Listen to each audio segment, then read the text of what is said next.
Burnout thrives in a boundary-less environment. Burnout thrives in a boundary-less environment. This is why you have to learn to say no without guilt. And for some of us, that may mean we need to practice a little bit, right? But you have to get to a space and place that you learn to say no without guilt, that you learn to delegate without fear so that you can show up as your authentic self. How does that mean? Or what does that look like exactly?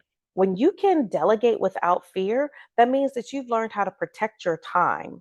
When you can delegate without fear, that means you've learned how to protect your energy, right? Because there's some energy vampires running around here, honey, wanting to suck the life out of you.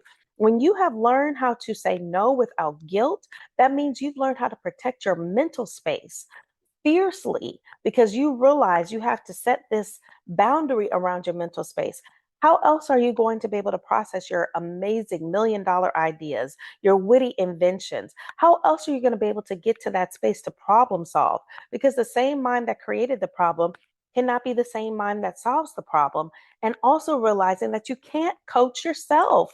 That is sometimes one of the hardest realizations that people have to keep in mind is that you simply cannot coach yourself.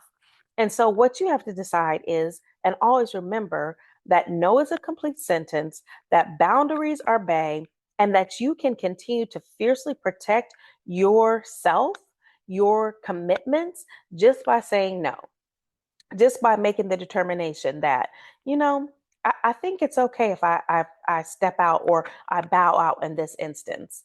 So, again, I want you to keep in mind that number one, we're talking about how you redefine success. And number two, we're talking about setting non negotiable boundaries. When we come back next week, I want to explore a little bit more the final three items when it comes to the 5 pillars of sustainable success.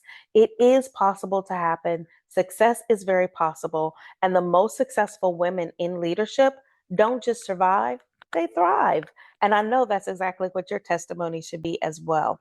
They understand that burnout is not a badge of honor. And the more and the faster you come to that realization, more differently you'll show up on your day to day.